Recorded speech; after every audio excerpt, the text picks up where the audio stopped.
L'Ukraine, divorce entre M. Zelensky et les Occidentaux? C'est un fait. La contre-offensive ukrainienne est à l'arrêt. Annoncée pour le printemps, puis en été, cette offensive essuie revers sur revers malgré la propagande en trompe-l'œil des Occidentaux qui tentent de cacher la vérité sur le terrain. On a promis au président ukrainien au début de la guerre que les sanctions économiques suffisent à faire tomber la Russie tel un fruit trop mûr qu'il suffit de ramasser.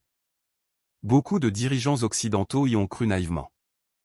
Même si un rapport confidentiel du Pentagone, cité par le colonel Jacques Beau, a mis l'accent sur un déficit évident d'éléments probants et nécessaires pour en faire une évaluation exacte de la puissance russe.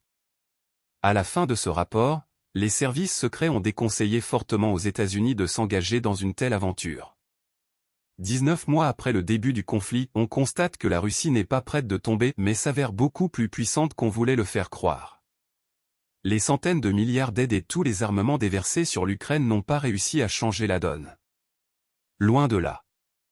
L'armée ukrainienne ou, du moins ce qui en reste, subit de plein fouet les assauts du rouleau compresseur de l'armée russe. Et le président Zelensky peine à mobiliser ou remobiliser une opinion publique occidentale.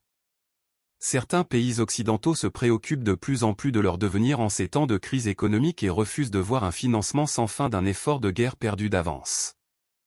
Des aides engagées dans de lointaines contrées aux confins orientaux de l'Europe qui ne leur apporteront rien et qui représentent un manque à gagner pour soutenir leur population en ces temps difficiles. Mais la nouvelle parade de Kiev est de se lamenter sur le sort de ces soldats transformés en chair à canon. Ainsi, Zelensky avoue, si nous ne sommes pas dans le ciel et que la Russie l'est, elle nous arrête depuis le ciel. Il stoppe notre contre-offensive. Une façon de faire pression sur ses sponsors occidentaux. En acteur professionnel, il pointe du doigt des processus qui deviennent plus compliqués et plus lents, s'agissant des sanctions ou de l'approvisionnement en armes occidentales. La guerre ralentit, on reconnaît ce fait, a-t-il dit. Et d'ajouter. Quand des partenaires nous disent quelle est la prochaine étape de la contre-offensive. Ma réponse, je cite M. Zelensky, nos étapes sont plus rapides probablement que les nouveaux paquets de sanctions visant la Russie, ironise le président ukrainien. Et face au refus des Occidentaux de livrer des armes de précision et de longue portée à l'Ukraine, Zelensky se lamente, une arme spécifique a un impact spécifique. Plus elle est puissante et de longue portée, plus la contre-offensive ira vite.